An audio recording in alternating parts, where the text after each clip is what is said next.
7 দিনের বেশি সময় নিখোঁজ থাকার পর অবশেষে রবিবার দুপুরে মুর্শিদাবাদের ফরাক্কা থানার শঙ্করপুর এলাকায় ফিডার ক্যানেল থেকে উদ্ধার হল মালদহের হরিশ্চন্দ্রপুরের এক ইঞ্জিনিয়ারিং ছাত্রীর দেহ।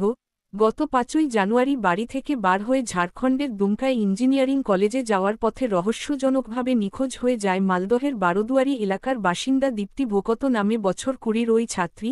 জঙ্গিপুর পুলিশ জেলার সুপার আনন্দ রায় জানান, আজ দুপুর নাগাদ নিখোঁজ ওই ছাত্রীর দেহ ফিডার ক্যানেলের জলে ভেসে উঠেছে।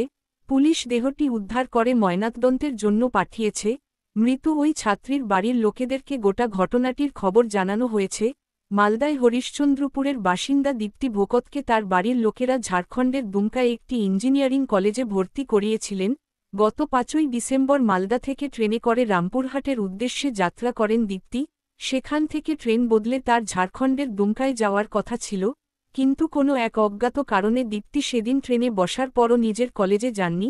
পরিবারের সদস্যদেরকে নিয়ে তৈরি হওয়া একটি হোয়াটসঅ্যাপ গ্রুপে আত্মহত্যার ইঙ্গিত দিয়ে একটি মেসেজ পোস্ট করে নিখোঁজ হয়ে যান দীপ্তি। ওই দিনই দুপুর নাগাদ মুর্শিদাবাদের ফরাক্কা এনটিপিসি ফাঁড়ির পুলিশ দীপ্তির মোবাইল ফোন, ব্যাগ এবং অন্যান্য কিছু সামগ্রী পরিত্যক্ত অবস্থায় উদ্ধার করে। ব্যাগের মধ্যে থাকা পরিচয়পত্র এবং মোবাইল ফোনের সূত্র ধরে পুলিশ দীপ্তির বাড়ির লোককে ব্যাগ উদ্ধারের ঘটনার খবর জানায়। সেই দিনই দীপ্তির বাড়ির লোকেরা ফরাক্কা এসে উদ্ধার হওয়া জিনিসপত্রগুলো নিয়ে যায় এবং হরিশ্চন্দ্রপুরে থানায় দীপ্তির নিখোঁজ ডায়েরি করে। এই ঘটনার দুদিন পর গত 7 তারিখ ফরাক্কা থানার পুলিশ ফিডার ক্যানেলের বিভিন্ন এলাকায় ডুবুরি নামিয়ে ওই ছাত্রীর সন্ধানে তল্লাশি চালালেও সেদিন তার খোঁজ মেলেন। স্থানীয় সূত্রে জানা গিয়েছে, রবিবার দুপুর 1টা নাগাদ ফরাক্কার শঙ্করপুর ফেরিঘাটের কাছে এক নৌকা চালক জলের মধ্যে ওই ছাত্রীর দেহটি ভেসে যেতে দেখেন। এরপর দেহটিকে শঙ্করপুর ফেরিঘাটে নিয়ে আসা হয়। সূত্রের খবর, দীপ্তি নিখোঁজ হয়ে যাওয়ার পর তার দাদু গুরুতর অসুস্থ হয়ে পড়েছিলেন। অসুস্থ অবস্থাতেই গতকাল গভীর রাতে তার মৃত্যু হয়েছে।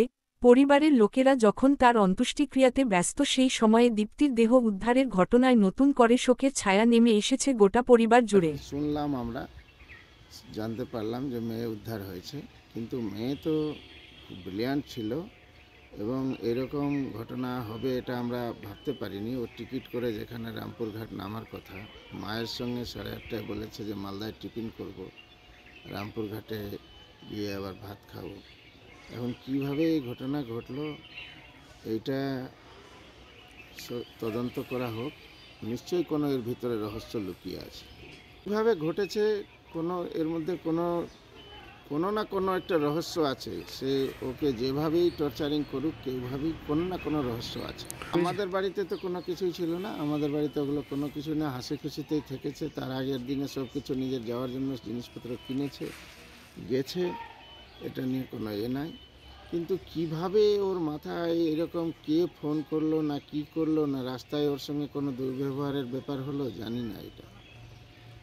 এটা ক্লিয়ার, আমি কারণ সম্বন্ধে বলতে পারবো না, সেটা প্রশাসন নিজেই তদন্ত করবে।